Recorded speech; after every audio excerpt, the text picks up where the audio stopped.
नमस्कार, मैं हूं वैशाली। आप देख रहे हैं the Bharat Times news channel. आइए रुक करते हैं आज की बड़ी खबर पर। India versus England Lord's test, Bumrah की अग्नि परीक्षा और स्लॉप की चुनौती, गेंदबाजों के लिए खास रणनीति जरूरी। लॉर्ड्स की ऐतिहासिक पिच और भारत की चुनौती। लॉर्ड्स का मैदान सिर्फ इंग्लैंड का ही नहीं, दुनिया भर के क्रिकेट प्रेमियों के लिए बेहद खास माना जाता है।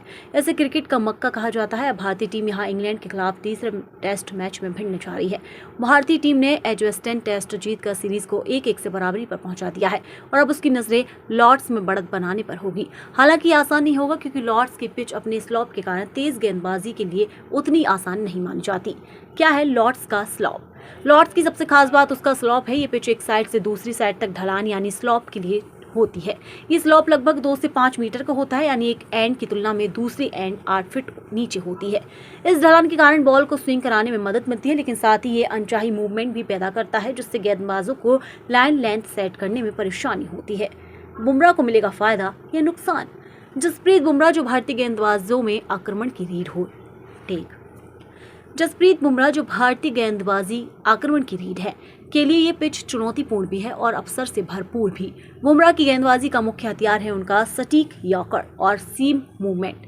स्लॉप की मदद से वे बाएं हाथ के बल्लेबाजों को इन स्विंगर और दाएं हाथ वालों को आउट स्विंग के साथ चकमा दे सकते हैं, लेकिन अगर लाइन और लेंथ थोड़ी भी बिगड़ी तो स्लॉप गेंद को गलत दिशा में घुमा सकता है, जिससे रन लुटने का खतरा भी रहेगा। अन्य गेंदबाजों को भी बनानी होगी रणनीति।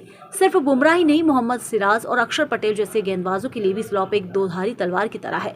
सिराज जैसी आक्रामक गेंदबाजी शैली के लिए पिच टेम्परामेंट की परीक्षा हो सकती है।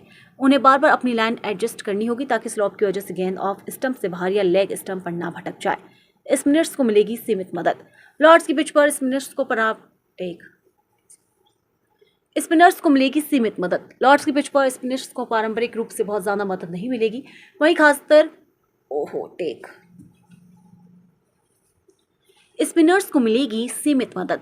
लॉर्ड्स की पिच पर स्पिनर्स को पारंपरिक रूप से बहुत ज्यादा मदद नहीं मिलती, खासकर शुरुआत के 2-3 दिन। लेकिन जैसे जैसे मैच आगे बढ़ेगा और पिच सूखेगी, स्पिनर्स को टर्न और बाउंस मिल सकता है।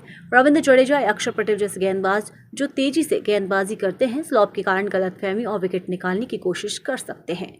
बल्लेबाजों के लिए भी परीक्षा की घड़ी। लॉर्ड्स में बल्लेबाजी करना आसान नहीं होगा, खासकर शुरुआत में।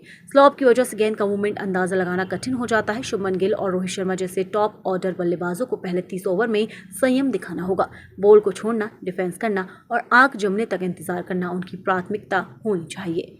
मौसम और टॉस की भूमिका।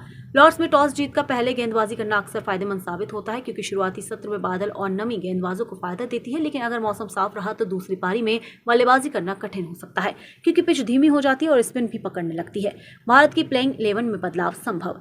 भारतीय टीम के प्लेइंग 11 में कुछ बदलाव देखने को मिल सकते हैं। गेंदबाजी लाइनअप में शार्दुल ठाकुर की वापसी हो सकती है, क्योंकि वे न केवल गेंदबाजी में विकल्प देंगे बल्कि निचले क्रम में उपयोगी बल्लेबाजी भी कर सकते हैं। इसके अलावा स्पिन विभाग में जडेजा और अक्षर में से किसी एक को जगह मिल सकती है।